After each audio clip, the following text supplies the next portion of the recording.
Parvathipuram medical కాలేజీపై అబద్ధాలు మాట్లాడిన మంత్రి సత్యకుమార్కి ఆధారాలు చూపిస్తే రాజీనామా చేస్తారని ప్రశ్నించారు మాజీ మంత్రి సీదిరి అప్పలరాజు.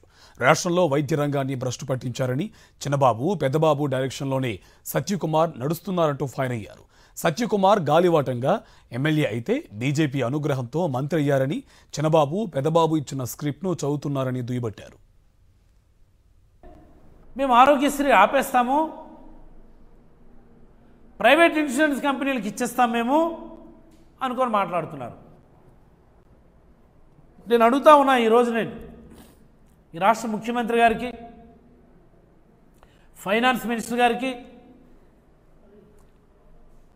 హెల్త్ మినిస్టర్ గారికి, మీరు చెప్తున్నటువంటి ప్రోగ్రాం ఏదైతే ఉందో, ప్రైవేట్ ఇన్సూరెన్స్ ప్రోగ్రాం ఏదైతే ఉందో, అసలు అది ఎలాగా ఈ రాష్ట్రానికి మంచి చేస్తుంది చెప్పండి. ఈ రాష్ట్రానికి దానివల్ల ఏంటి జరిగే మంచి ఏంటో మీరు చెప్పండి.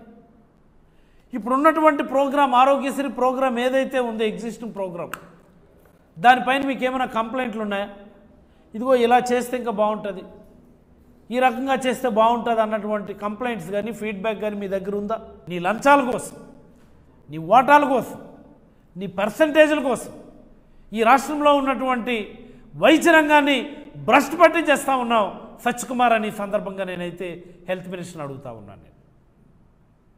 ఇవన్నీ సత్యకుమార్ గారే చేస్తున్నారని అనుకోవడానికి లేదు. ఇవన్నీ ఆయనకు అన్ని తెలివితేటలు పెంచంటే ఆయన కూడా 4 రాజకీయాలు జూనియరే. ఆయనకు అన్ని తెలివితేటలు ఉండవు. ఆయన ఏదో గాలివాటంగా ఎమ్మెల్యే అయినారు, బీజేపీ వాళ్ళ అనుగ్రహంతో మంత్రి అయిపోయాడు ఆయన. వీరన్నిటి బ్యాక్గ్రౌండ్ పెదబాబు చిన్నబాబు, పెదబాబు చిన్నబాబు దగ్గరుండి నడిపిస్తున్నారని నేనైతే అభిప్రాయపడతా ఉన్నాను. ఆయన చేతిలో ఏమున్నది? అలాగో స్క్రిప్ట్ ఇస్తే మీడియా ముందుకు వచ్చి మాట్లాడుతున్నాడు. లంచం తీసుకుంటున్నారని మాట్లాడబోయా అనుకోనంటే మొన్న ఎప్పుడు వచ్చాడైనా మెడికల్ కాలేజ్ దగ్గర 100 కోట్లు లంచం తీసుకున్నారు అనుకున్నాడు. అంతకుముందు ఇచ్చిన స్క్రిప్ట్ ఏంటి? అంత డబ్బులు ఇవ్వలేదు జగన్మోహన్ రెడ్డి గారు మెడికల్ కాలేజ్కి, ఓ 200-300 కోట్లు ఖర్చు పెట్టారని చెప్పి మాట్లాడి అంటే ఆ మాట మాట్లాడేశారు. ఆ తర్వాత వచ్చి మెడికల్ కాలేజ్ దగ్గర 100 కోట్లు లంచం తీసుకున్నారని చెప్పి మాట్లాడితే ఆ మాట మాట్లాడేశారు. మొన్న ఎప్పుడు వచ్చి అంటాడు పార్వతీపురం కాలేజ్కి అసలు ల్యాండ్ ఎక్విజిషన్ జరగలేదు, దమ్ముంటే మీరు ఆర్డర్ చూపించండి అనుకుని అంటాడు. చూపిస్తాను ఆర్డర్.